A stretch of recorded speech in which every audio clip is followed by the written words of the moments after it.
तो आज मैं सर्वाइव करने वाला हूँ माइनक्राफ्ट में 100 डेज एज अ करोड़पति, जहाँ पे मेरे पास काफ़ी सारा बिजनेस है और मुझे काफ़ी सारे नए बिजनेस को ही बनाना है जिससे मैं इस पूरे माइनक्राफ्ट वर्ल्ड का सबसे अमीर आदमी बन सकूँ। तो क्या मैं अमीर आदमी बन सकता हूँ? Let's find out in today's video. लेकिन उससे पहले अगर तुम लोग चैनल पे नए हो तो चैनल सब्सक्राइब जरूर कर देना एंड वीडियो को एक लाइक जरूर कर देना। चलो शुरू करते हैं। तो डे वन को स्पॉन होता हूँ मैं एज अ करोड़पति और मेरी मॉम मुझे आज सीईओ बनाने वाली थी। वो लेकिन ये बात जान के मेरा भाई बिल्कुल खुश नहीं था क्योंकि वो बड़ा था, सीईओ बनना चाहता था। लेकिन मेरी मॉम कहती कि उनका फाइनल डिसीजन है और सीईओ तो मैं ही बनूंगा। मैं ये बात जान के काफ़ी ज़्यादा खुश हो जाता हूँ। लेकिन मेरी मॉम कहती कि मेरे पास सिर्फ 100 डे है अपने आप को प्रूव करने का कि मैं सीईओ बनने के लायक हूँ, नहीं तो वो मुझे हटा देने वाली है। वेल मॉम आप चिंता मत कीजिए। इसके बाद मैं अपने कैसल के बाहर आता हूँ और ये सोचता हूँ कि अब मैं बहुत बड़ा आदमी बन चुका हूँ। तो सबसे पहले अपनी लग्जरियस आइटम को देखता हूँ। तो मैं मेरे पास यहाँ पे एक लग्जरियस मैंशन था जिसमें सब कुछ था, साथ ही काफ़ी सारी गाड़ियाँ थी, एरोप्लेन्स थे और काफ़ी सारी मोटरसाइकिल। इसी के साथ हमारे पास बाइक्स भी बहुत सारी थी। तो मैं यहाँ पे एक बाइक लेके घूमने के लिए निकल जाता हूँ माइनक्राफ्ट वर्ल्ड के अंदर। वो अब घूम लिया था मैंने और मैं स्विमिंग पूल के पास में बैठा हुआ था। तभी मेरा एक नौकर मुझे सर्वेंट आके बताता है कि मुझे जल्द से जल्द काम करना चाहिए वरना मेरी मॉम मुझे हटा देगी। मैं उसे बताता हूँ कि तुम मुझे मत सिखाओ मुझे क्या करना चाहिए। और अब मैं यहाँ पे आराम करने का टाइम हो चुका था, इसलिए मैं यहाँ पे थोड़ा सा झपकी मार लेता हूँ। उफ, झपकी मार के उठा तो मेरी मॉम मेरे सामने थी और वो मुझे आता कि मुझे जल्द से जल्द काम करना चाहिए वरना जो हम है बहुत ज़्यादा कम प्रॉफिट कमाएंगे, तो मुझे जल्दी से वर्क शुरू करना चाहिए। इसलिए मैं अपने ऑफिस में जाता हूँ और देखता हूँ कि हम काफ़ी अच्छा प्रॉफिट कमा रहे हैं, तो मुझे काम करने की ज़रूरत नहीं है। इसलिए मैं यहाँ निकल जाता हूँ थोड़ा एक और अपना लग्जरियस आइटम को देखने के लिए और मैं अपने यहाँ पे आ जाता हूँ सेफ के पास में। यहाँ पे मेरे पास काफ़ी सारा लॉकर था मेरे तिजोरी के अंदर और उसके अंदर काफ़ी सारा आयरन और गोल्ड भरा हुआ था, साथ ही काफ़ी सारा मेरे पास डायमंड भी था। और अब भाई मुझे फील आ रहा था कि मैं कितना ज़्यादा अमीर हूँ। अब तुम्हें पता है जब इतने पैसे हो तो हम शॉपिंग क्यों ना जाए। इसलिए मैं यहाँ पे एक शॉपिंग मॉल के अंदर जाता हूँ। वहाँ पे जो भी चीज़ मुझे पसंद आती है वो अंधाधुंध मैं पैसा खरीद के सब कुछ खरीदने लगता हूँ, क्योंकि तुम्हें पता है मेरे पास बहुत पैसे हैं, बहुत अमीर हूँ मैं, अंबानी से भी ज़्यादा अमीर हूँ।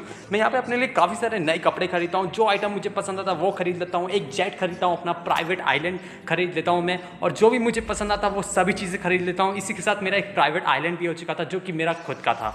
मैं यहाँ पे अंधाधुंध पैसा खर्च कर रहा था और यहाँ से निकल जाता हूँ मैं अपना लग्जरियस मैंशन में।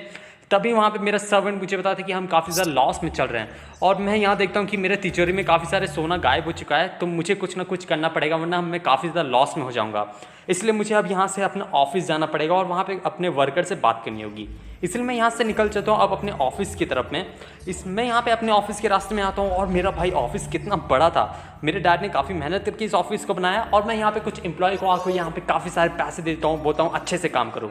अब मैंने इन्हें काफ़ी सारा बोनस दे दिया तो वो ज़रूर अच्छे से काम करेंगे।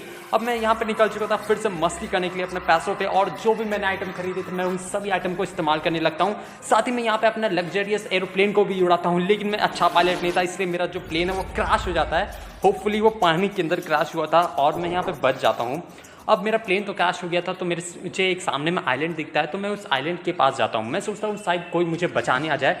तभी मुझे दूर से एक आदमी आता दिखाई देता है और वो मुझे मिस्टीरियस मैन बताता है कि वो मुझे यहाँ पे किल करने आया और मुझे मारने के बाद वो मेरा सारा प्रॉपर्टी लेने वाला है और मेरी सारी जायदाद पावर भी ले लेगा। रुक जाओ तुम। हम दोनों के बीच यहाँ पे फाइट शुरू होती है। वो मुझे डायमंड शॉट से मारता है, मैं भी अपनी डायमंड शॉट से उसे काफ़ी अच्छे से मारता हूँ और फाइनली उसे अभी के लिए भगा देता हूँ। मुझे पता लगाना पड़ेगा ये मिस्टीरियस मैन है कौन। अब इसके बाद मैं अपने प्राइवेट आइलैंड पे आता हूँ और मैं सोचता हूँ कि अब मुझे मेरे प्राइवेट आइलैंड पे एक बहुत ही बड़ा लग्जरियस मैंशन बनाना चाहिए। मैं अपने सर्वेंट से बात करता हूँ, उससे बताता हूँ कि तुम्हें कुछ लोगों को हायर करना होगा जो कि मेरे लिए सब कुछ बना सकते हैं। इसलिए हम यहाँ पे काफ़ी सारे विलेजेस को हायर करते हैं जो कि मेरे लिए बिल्डिंग बनाएंगे। एंड फाइनली अब मेरे यहाँ पे लग्जरियस मैंशन बनने का काम शुरू हो चुका था। काफ़ी दिन तक मेहनत करने के बाद मेरे यहाँ पे काफ़ी सारे वर्कर थे जो मेरा मैंशन बनाते हैं। एंड फाइनली अब मेरा मैंशन तैयार हो चुका था। इसके बाद मैं आता हूँ अपने कंपनी का प्रॉफिट देखने के लिए, जहाँ मुझे पता चलता है मेरी कंपनी काफ़ी ज़्यादा लॉस में चल रही है। मैं इस बारे में सोच रहा था कि मुझे किस तरह से अपनी कंपनी को प्रॉफिट करना चाहिए। तभी यहाँ पे जो है मेरे डैड का मैनेजर यानी कि बेबी पांडा आ जाता है, जिसे सब पांडा बुलाते हैं। वो बताता है कि वो चेक करके बता सकता है कि उसे प्रॉफिट किस तरह से कमाना चाहिए। वो यहाँ पे चेक करता है और मुझे बताता है कि मुझे जो है अलग अलग बिजनेस में इन्वेस्ट करना चाहिए और बड़े बड़े बिजनेस को ओपन करना चाहिए, साथ ही मुझे थोड़ा कम खर्चा करना चाहिए। इसलिए मैं यहाँ पे अलग अलग इन्वेस्टर के पास जाता हूँ और उन्हें थोड़ा डील देता हूँ। लेकिन यहाँ पे कुछ इन्वेस्टर बिल्कुल अच्छे नहीं थे, मुझसे उल्टा फाइटिंग करने लगते हैं। तो बचाव के तौर पे मुझे भी उनसे फाइट करना पड़ता है और भाई वो काफ़ी ज़्यादा ताकतवर थे। लेकिन काफ़ी सारे इन्वेस्टर से मिलने के बाद फाइनली मुझे एक ऐसा इन्वेस्टर मिल गया जो कि चीप कम प्राइस के अंदर मुझे काफ़ी सारे डायमंड्स दे रहा था। तो मैं उसके साथ ट्रेडिंग करने के लिए तैयार हो जाता हूँ। एंड फाइनली अब मैंने यहाँ पे अपना डायमंड का बिजनेस तो खोल चुका है, जिसमें मैं डायमंड को एक्सपोर्ट और इम्पोर्ट करने वाला हूँ। अब मैं अपने आप में थोड़ा सा रिच महसूस कर रहा था और सोच रहा था अब तो और पैसा आ गया होगी। रास्ते में मुझे काफ़ी सारे लोग मिलते हैं जो कि मेरी अमीरीपन को देख के बहुत ज़्यादा जेलस फील होता है। लेकिन तभी मुझसे भी ज़्यादा अमीर एक आदमी आता है तो लोग उसके पास चल जाते हैं। मैं बोलता हूँ, हे रुको, मैं भी अमीर हूँ। लेकिन वो मुझे बताता है कि मैं भले ही अमीर हूँ लेकिन मैं सीक्रेट सोसाइटी का पार्ट नहीं हूँ। सीक्रेट सोसाइटी, मुझे लगता है मुझे उसका पार्ट बनना ही पड़ेगा। अब इसके बाद मैं अपने मैंशन में आता हूँ और अपने पीयर से जो है यहाँ पे डिस्कस कर रहा था पांडा से किस तरह से हम और प्रॉफिट बढ़ा सकते हैं। तो हमें एक आइडिया आता है क्यों ना हम एक बर्गर फैक्ट्री खोलें। इसलिए हम दोनों डिसाइड करते हैं कि अब हम एक बर्गर फैक्ट्री खोलेंगे और बर्गर कंपनी बनाने वाले हैं जिसमें हमें काफ़ी सारा पैसा मिलने वाला है। इसलिए हम यहाँ पे काम शुरू कर देते हैं अपना बर्गर रेस्टोरेंट बनाने का। मैं काफ़ी सारे लोगों को हायर करता हूँ और उनसे यहाँ पे अपना बर्गर रेस्टोरेंट बनाता हूँ। और इस बर्गर रेस्टोरेंट को क्योंकि नया था तो इसमें लोगों को बुलाने के लिए मैं यहाँ एक स्कीम रखता हूँ कि जो जितना ज़्यादा बर्गर खा पाएगा 5 मिनट के अंदर उससे मैं काफ़ी सारा डायमंड दूंगा। और ये स्कीम सुनते ही मेरे बर्गर रेस्टोरेंट के अंदर सभी की लाइन लग जाती है और यहाँ पे ज़्यादा से ज़्यादा कोई जीत नहीं पाता। बहुत ही 1% लोग हैं जो यहाँ पे 5 मिनट के अंदर 100 बर्गर खा पाते हैं और डायमंड जीत जाते हैं। अब ये चीज़ मिस्टर बीस्ट ने देख लिया था, उन्हें काफ़ी ज़्यादा पसंद आती कि मैंने किस तरह से बिजनेस स्ट्रैटेजी का इस्तेमाल किया। वो मुझे बताते कि अगर मैं इस तरह का काम करता रहूँगा तो मैं सीक्रेट ऑफ सोसाइटी का पार्ट ज़रूर बन जाऊँगा। वो मुझे एक नया सूट भी देता है जो कि बहुत ही ज़्यादा हाईटेक था और मुझे काफ़ी पसंद भी आता है। Well thank you mister beast. इसके बाद मैं अपने बेस पे आ जाता हूँ जहाँ पे मेरा लग्जरियस मैंशन जो है वो अब पूरी तरह से बन के तैयार हो चुका था। मेरे बेडरूम के अंदर एक बहुत ही बड़ा किंग साइज़ का बेड लगाया था जो कि मुझे काफ़ी ज़्यादा पसंद आता है। एंड अब यहाँ पे तुम लोग मेरा लग्जरियस मैंशन देख सकते हो जो कि कितना ज़्यादा ऑसम लग रहा है। रेट करके बताना तुम्हें कैसा लग रहा है। इसके बाद मैं पांडा के पास आता हूँ, डिस्कस कर रहा था अपने बिजनेस के बारे में। तभी मेरी मॉम आके कहती कि इतना प्रॉफिट काफ़ी नहीं है, मुझे और प्रॉफिट कमाना होगा, वरना वो मुझे डे 100 होते ही CEO से हटा देगी। मैं मॉम को बताता हूँ कि मॉम मैं और प्रॉफिट ज़रूर कमाऊँगा। वेल पांडा, हमें जल्द से जल्द कुछ करना होगा। अब मुझे अपना एक नया बिजनेस खोलना था जो कि होने वाला था एक थीम पार्क जिसमें हर कुछ होने वाला था। तो मैं यहाँ पे अपना थीम पार्क बनाने के काफ़ी सारे लोगों को हायर करता हूँ और थीम पार्क बनाता हूँ जो कि बहुत बड़ा था। वेल पहले मुझे यहाँ से कोई नीचे तो उतार दो भाई, डर लग रहा है मुझे यहाँ पे। हम यहाँ पे थीम पार्क में वो सब कुछ डालते हैं जो कि एक थीम पार्क के अंदर होना चाहिए। काफ़ी सारे अलग अलग झूला डालते हैं जो कि बहुत ज़्यादा मज़ा आने वाला है। साथ ही यहाँ पे फूड फैक्ट्री भी डालते हैं जहाँ पे लोग खाने आने वाले हैं। और सबसे मेन बात मेरी थीम पार्क की, हम यहाँ पे एक रोलर कोस्टर बनाते हैं जो कि हमारे थीम पार्क का मेन अट्रैक्शन था। और जैसे ही हमारा ये पूरा का पूरा थीम पार्क शुरू होता है यहाँ पे काफ़ी सारे लोग आना शुरू कर देते हैं क्योंकि हमारा मेन जो टारगेट था वो पब्लिक थी जो कि रोलर कोस्टर को देख के आ रही थी। हमारा थीम पार्क बहुत अच्छा चल रहा था और काफ़ी ज़्यादा प्रॉफिटेबल बिजनेस बन रहा था, सब कुछ यहाँ बेटर चल था। लेकिन तभी मैं यहाँ पे मिस्टीरियस मैन को नोटिस करता हूँ जो मेरे थीम पार्क में TNT लगा के मेरी थीम पार्क को ब्लास्ट करने वाला था। रुक जाओ, मैं उसके पास जाता हूँ अपना डायमंड स्वॉर्ड लेके और उससे फाइट करना शुरू कर देता हूँ। यहाँ पे हम दोनों के बीच फाइट होती है और जहाँ पे मुझे पता चलता है कि वो जो मिस्ट्रीज मैन है वो मुझे यहाँ मारने आया है, ठीक वैसे ही उसने मेरे डैड को मार दिया था। मुझे ये पता चलता है कि उसी ने मेरे डैड को मारा है तो मैं उससे और ज़्यादा गुस्से से अटैक करता हूँ और इस बार वो यहाँ से भाग जाता है। मिस्ट्री मैन, मैं तुम्हें छोड़ूंगा नहीं, तुमने मेरे डैड को मारा है ना। अब इसके बाद मैं जो है पांडा से अपने मॉडल के बारे में डिस्कस ही कर रहा था कि इस तरह से हम बहुत ज़्यादा प्रॉफिट कमा रहे हैं, लेकिन इतना प्रॉफिट मुझे लगता है और काफ़ी नहीं होगा। मेरी मॉम भी मुझे आके यही दोबारा से कहती है। अब मैं सोच लेता हूँ कि मुझे कुछ ऐसा बिजनेस शुरू करना होगा ना जिससे मुझे काफ़ी बड़ा प्रॉफिट होने वाला है। मेरी मॉम मुझे बताती कि मुझे और प्रॉफिट कमाना चाहिए। अब मैं पांडा से डिस्कस करता हूँ कि हमें क्या ऐसा बिजनेस खोलना चाहिए जो कि बहुत ज़्यादा प्रॉफिटेबल हो। लेकिन अभी के लिए मैं अपने यहाँ पे मैंशन के अंदर आता हूँ जहाँ पे मुझे थोड़ा सी भूख लगी थी, इसलिए मैं यहाँ पे एक बहुत ही महंगे शेफ़ यानी संजीव कपूर, इंडिया के सबसे महंगे शेफ़ को हायर करता हूँ और उसे खाना बनाने को कहता हूँ। संजीव कपूर तो भाई यहाँ पे देख सकते हो चुटकी में सब कुछ बना देता है, थोड़ा सा हींग डाला, थोड़ा सा नमक डाला और सब कुछ बन के रेडी हो गया। उसने एक अलग तरह का डिश बनाया था, जैसे ही मैं उसे खाता हूँ वाह कितना टेस्टी है, मैं तो खुश हो चुका। और अब इतना अच्छा खाना खाने के बाद काम करने में और ज़्यादा मज़ा आएगा। मैं यहाँ फैक्ट्री के अंदर आता हूँ कुछ नए लोगों को हायर करने के लिए, लेकिन देखता हूँ यहाँ से पैंडा ही पैंडा है। वो मुझे बताता है कि काफ़ी अच्छे काम कर सकते हैं। अब कुछ किया तो जा नहीं सकता ये, क्योंकि ये पैंडा जो है वो सिर्फ पैंडा ही को जानता है। वेल हम सब इन सब की ट्रेनिंग कराने वाले हैं और इसे स्किलफुल पैंडा बनाने वाले हैं। मैं यहाँ पे सभी पैंडा का जो है यहाँ पे ट्रेनिंग शुरू करने का सोचता हूँ और यहाँ हम ट्रेनिंग शुरू करते हैं ताकि वो स्किलफुल बन पाए और मेरी फैक्ट्री में काम कर पाए। उन्हें सबसे पहले मैं बाइक चलाना सिखाता हूँ जो कि देखने में काफ़ी ज़्यादा फनी लग रहा था। साथ ही उन्हें रोलर कोस्टर में ये रखता हूँ ताकि वो सारे जो यहाँ पे काम कर सके। एंड फाइनली अब मेरी फैक्ट्री में जो है काफ़ी सारे पांडा अपॉइंट हो चुके थे। अब मेरा बिजनेस मॉडल काफ़ी ज़्यादा बड़ा बन चुका था और तुम मेरे नए सूट को भी देख सकते सकते हो, जो कि काफ़ी ज़्यादा कमाल का लग रहा था। मैं यहाँ पे जो है एक नया अपना बिजनेस बनाता हूँ, जो कि मेरा टीवी प्रोडक्शन हाउस होने वाला था। और ये प्रोडक्शन हाउस जो है दूसरे प्रोडक्शन हाउस से ज़्यादा प्रॉफिट करेगा। मेरे यहाँ पे टीवी प्रोडक्शन हाउस बन चुका था और मैंने यहाँ पे जो है पहला शो भी एयर कर देता हूँ। वेल गाइस, तुम लोग स्वागत है आज के हमारे इस शो के अंदर। और आज का इस शो के अंदर हमारा जो गेस्ट है वो है स्पाइडरमैन। चलिए, तो स्पाइडरमैन यहाँ पे आता है। वो स्पाइडरमैन, आप बताइए, यूँ हवा में झूलते झूलते आपको कभी ऐसे बाथरूम लग जाता है, कहाँ हवाई में कर देते होंगे? नहीं, सीरियसली है, मान लीजिए बाथरूम उथरूम लगता है, कहाँ हवा में करते होंगे तो किसी के ऊपर गिर नहीं जाता। हम यहाँ पे इंटरव्यू उनका ले ही रहे थे, लेकिन तभी यहाँ पे अचानक से जो है लाइट ऑफ हो जाती है। सभी लोग पैनिक करने लगते हैं। मैं सबको समझाता हूँ कि शांत हो जाइए, लाइट तुरंत आ जाएगी, कुछ नहीं हुआ। और जैसे ही यहाँ पे लाइट आती है, मैं देखता हूँ कि यहाँ पे किसी ने स्पाइडरमैन को कैप्चर कर लिया है। वो मुझे बताता कि उसे मिस्ट्री मैन ने भेजा है ताकि मेरा शो ख़राब कर सके और मेरा जो प्रोडक्शन हाउस है वो बंद हो जाए। वेल, अब मुझे लगता है इस प्रोडक्शन हाउस में थोड़ा सा एक्शन करने का टाइम आ चुका है। मैं अपने प्रोडक्शन हाउस की टीम में यहाँ पे फाइटिंग करना शुरू करता हूँ और उस मिस्ट्री मैन के आदमी को मार के यहाँ से बहुत मारता हूँ। और वो बेचारा वो यहाँ से डर के भागने के अलावा उसके पास कोई चांस ही नहीं बचता। वेल गाइस, हमारे इस शो में थोड़ा सा आपने एक्शन भी देख लिया। स्पाइडरमैन तो बेचारा कैद था। वेल, हमारे आज का शो यहीं पर ख़त्म होता है। तुम लोग बताना हीरो कौन था असली शो का। अब मेरा जो प्रोडक्शन हाउस में था, मैनेजर आके बताता कि हमारा जो टीवी शो है उसे बहुत ज़्यादा लोगों ने देखा और बहुत ही ज़्यादा ऑसम रेटिंग दिया है। जो बात सुन के मैं काफ़ी ज़्यादा खुश हो जाता हूँ। अब मेरे पास यहाँ पे काफ़ी ज़्यादा पैसा कमा रहा था अलग अलग बिजनेस से। मैं आके अपनी मॉम को बताता हूँ, लेकिन मेरी मॉम गुस्सा हो जाती है और वो बताती है कि प्रोडक्शन हाउस मुझे और सिक्योरिटी रखनी चाहिए थी। वो मुझे बताती इसी तरह से मेरे डैडी प्रोडक्शन हाउस में गए थे, जहाँ पर ज़्यादा सिक्योरिटी नहीं होने की वजह से एक मिस्ट्री मैन ने आके उन्हें जो है ख़त्म कर दिया था। जो बात जान के मुझे बहुत ही ज़्यादा बुरा लगी, किस तरह से मिस्ट्री मैन ने मेरे फादर को मार दिया था बिना कुछ किए हुए। मुझे जल्द से जल्द पता लगाना होगा। मेरी मॉम बताती कि मुझे और सिक्योरिटी टाइट करनी होगी। फिर मॉम, आप चिंता मत कीजिए, मैं सिक्योरिटी टाइट कर दूंगा। अब मुझे सिक्योरिटी टाइट करनी होगी।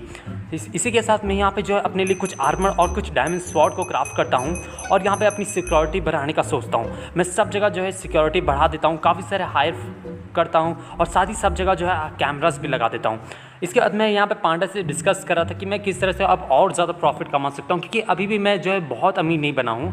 तो यहाँ पे तो हम कुछ ज़्यादा डिस्कस नहीं कर पाते। लेकिन जब मैं अपनी फैक्ट्री की तरफ जा रहा था तो मुझे एक बंदा मिलता है जो कि मुझे बताता है कि वो मुझ पर एक शो बनाना चाहता है, जिस पर मुझे अंडरकवर एजेंट बन के जाना होगा अपनी फैक्ट्री के अंदर और वहाँ पे सारे के सारे वर्कर लोग का दुख जानना होगा। अब यहाँ पे मैं जो है अंडरकवर एजेंट बन के जाता हूँ अपने मैकडॉनल्ड रेस्टोरेंट के अंदर, जहाँ पे कोई मुझे नहीं पहचान पाता और मैं यहाँ पे एक छोटा सा सर्विस बॉय बन के आता हूँ। वेल, मुझे यहाँ पे बहुत काम करना पड़ता है। एक करोड़पति को इतना काम करना पड़ेगा मैंने कभी सोचा नहीं था। लेकिन यहाँ पे इन लोगों के साथ काम करते करते मुझे इन लोगों का दुख पता चला कि किस तरह से ये लोग बहुत ज़्यादा दुखी हैं। साथ ही मुझे यहाँ पे पता चलता है कि मेरे एक वर्कर है जिसका भाई काफ़ी ज़्यादा बीमार है, तो उसके पैसों की ज़रूरत है। वेल, मैंने सोचा कि मुझे इसकी मदद करनी चाहिए। वेल, शो का आखिरी दिन था, अब बारी आ चुका था इन सबको रिवील करने का कि मैं इनका मालिक हूँ। मैं यहाँ पे रिवील करता हूँ, गाइस मैं तुम सबका बॉस हूँ जो कि इस कंपनी को चलाता है। मैं अपने आप को रिवील करता हूँ, सभी ये देख के हैरान हो जाते हैं। मैं बताता हूँ कि मैं इस बात को जान के काफ़ी ज़्यादा खुश हूँ कि तुम लोग बहुत ही अच्छे से काम करते हो और साथ ही मैं तुम लोग को बोनस देना चाहूँगा। और तुम जिसका भाई जो बहुत ज़्यादा बीमार है, तुम चिंता मत करना क्योंकि तुम्हारे भाई का इलाज मैं कराऊंगा। ये बात जान के सारे के सारे वर्कर काफ़ी ज़्यादा खुश हो जाते हैं।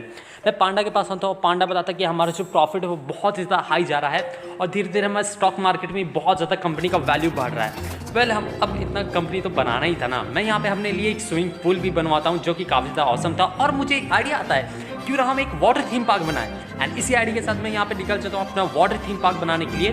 सबसे पहले मैं कुछ ज़मीन खरीदता हूँ कुछ विलेजर से और कुछ विलेजर को हायर करता हूँ और अपने लिए एक वाटर थीम पार्क बनाना शुरू करता हूँ। इस वाटर थीम पार्क के अंदर वो हर चीज़ होने वाली है जो कि एक नॉर्मल थीम पार्क में होती है। साथ ही यहाँ पे सभी चीज़ ऑसम होने वाली है। एंड फाइनली काफ़ी बिल्ड बना गया, हमारा थीम पार्क यहाँ रेडी हो चुका था। अब हमारा वाटर पार्क रेडी हो गया था और भाई वाटर पार्क से हमारा ह्यूज इनकम आ रहा था कि अब मैं करोड़पति से भी बहुत ज़्यादा ऊपर बन चुका था, अरबों खरबों बन चुका था। अब इतना पैसा कमाने के बाद थोड़ा सा आराम करना तो बनता ही था ना। मैं यहाँ थोड़ा सा अपना बीच पे आराम कर रहा था और थोड़ा सा मज़ा कर रहा था, लेकिन तभी मुझे कुछ रोबोट की आवाज़ आई। मैं पीछे मुड़ के देखता हूँ, रोबोट था जो कि अचानक से यहाँ पे चिक चिक करके फट ब्लास्ट हो गया। मैं भाई डर गया। मैं यहाँ पे देखा कि वो और भी काफ़ी सारे रोबोट हैं, इसलिए मैं जल्दी से यहाँ पे जो है पानी के अंदर कूदने की कोशिश करता हूँ और पानी से बच के यहाँ से भाग जाता हूँ। वेल, मुझे लगता है वो ज़रूर मिस्ट्री मैन ने भेजा होगा। इस मिस्ट्री मैन का कुछ करना पड़ेगा। इसके बाद मैं अपनी लग्जरियस मैंशन में आता हूँ और अब अपना सूट को यहाँ थोड़ा चेंज करता हूँ और यहाँ देख सकते हो कितना कमाल का सूट लग रहा है। वैसे ये 1.5 करोड़ का सूट है। मैं यहाँ वर्ल्ड को एक्सप्लोर करता, लेकिन तभी मुझे एक यहाँ पे गरीब आदमी मिलता है जो कि काफ़ी ज़्यादा भूखा था। अब उसे देख के मुझे काफ़ी ज़्यादा दया आ जाती है, तो मैं उसे कुछ खाने को देता हूँ और साथ ही उसे अपने साथ यहाँ पे ले जाता हूँ और उसे एक घर बना के देता हूँ। साथ ही उसे अपनी फैक्ट्री में एक काम करने का जगह भी देता हूँ, जो कि देख के वो काफ़ी ज़्यादा खुश होता है। और ये चीज़ करके मुझे काफ़ी ज़्यादा अच्छा लग रहा था और मैं पैंडा को बताता हूँ मैं और लोगों की मदद करना चाहता हूँ। पैंडा जान के ये काफ़ी ज़्यादा खुश हो जाता है। अगले दिन मैं यहाँ पे काफ़ी सारे अपने वर्कर को बताता हूँ और उन्हें से कहता हूँ कि मैं जितना भी आइटम तुम्हें दे रहा हूँ सभी चीज़ों को जाके जो है तुम्हें विलेजर में दे देना है, ताकि यहाँ पे काफ़ी सारे विलेजर जो है भूखे ना सोए और यहाँ पे सभी के सभी अमीर बन पाए। ये देख के मुझे काफ़ी ज़्यादा मज़ा आ रहा था और दूसरों की मदद करने में मुझे और भी ज़्यादा मज़ा आ रहा था। लेकिन तभी यहाँ पे मेरे मैंशन के ऊपर एक TNT ब्लास्ट हो गया और जब मैं बाहर जाके देखता हूँ तो मिस्ट्री मैन मेरे सामने था। वो मुझे बताता कि वो मेरे डैड को जिस तरह से उसने ख़त्म कर दिया वो मुझे भी आज ख़त्म करके रहेगा। और इतना कहने के बाद वो मेरे बेस पे जो है यहाँ पे TNT से लगातार अटैक करना शुरू कर देता है। मैं यहाँ पे उसे रोकने की कोशिश करता हूँ, लेकिन वो यहाँ पे नहीं रुकता और वो लगातार TNT से जो है अटैक करने का सोचता है। मैं उसे डायमंड स्वॉर्ड से मारता हूँ, काफ़ी ज़्यादा हिट करने की कोशिश करता हूँ, लेकिन वो फिर भी अटैक कर रहा था। फाइनली उसे काफ़ी ज़्यादा डैमेज हो गया था, इसलिए वो यहाँ से भाग जाता है। मिस्ट्री मैन देखना, मैं तुमसे एक दिन इन सब का चीज़ का बदला लेके रहूँगा। अब इसके बाद मैं अपने जो यहाँ पे निकल जाता हूँ थोड़ा सा और वर्ल्ड को एक्सप्लोर करने के लिए, और मैं यहाँ पे अपने मैकडोनल्ड रेस्टोरेंट में आता हूँ। और यहाँ पे अब मेरे पास नया सूट आ चुका था और अब मैं और भी ज़्यादा अमीर बन चुका था। मैं यहाँ पे अपने बेस पे जो है एक टेनिस कोर्ट बनाता हूँ और फाइनली अब मेरा बेस पूरी तरह से तैयार हो चुका था। हर चीज़ था यहाँ पे, एक लग्जरियस आइटम जो होना चाहिए था।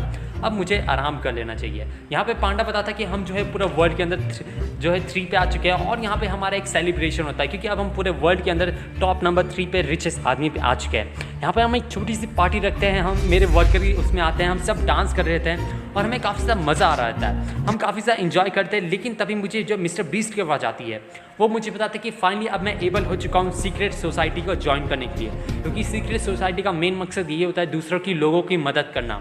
और अब क्योंकि मैंने लोगों की मदद की, इसलिए वो मुझे ले जाता है सीक्रेट सोसाइटी के अंदर। लेकिन मैं जब यहाँ पहुँचता हूँ तो मुझे एक रॉकेट दिखता है, जिसे मिस्टर बीस्ट बताता है सीक्रेट सोसाइटी दरअसल हमारी माइनक्राफ्ट वर्ल्ड में नहीं बल्कि मून पे है। और यहाँ से हम मून पे जाते हैं, जहाँ पे भाई काफ़ी ज़्यादा हाईटेक यहाँ पे हमारे इंस्ट्रूमेंट रखे हुए थे। मिस्टर बीस्ट मुझे यहाँ पे सब कुछ दिखाता है जो कि यहाँ पे अवेलेबल था, लेकिन माइनक्राफ्ट वर्ल्ड में नहीं मिल सकता है। यहाँ पे काफ़ी ज़्यादा भाई हाईटेक आइटम्स थे जो कि मुझे चाहिए थे।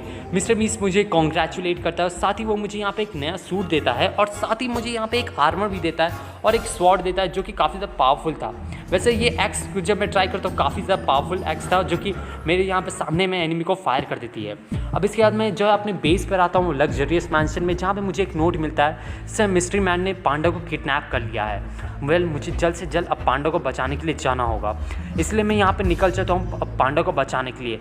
मैं यहाँ मिस्ट्री मैन के सामने आता हूँ, उससे पूछता हूँ आखिर तुम कौन हो और क्यों मेरे फैमिली को इतना परेशान कर रहे हो, क्यों मुझे मारना चाहते हो, तुमने मेरे डैड को क्यों मारा।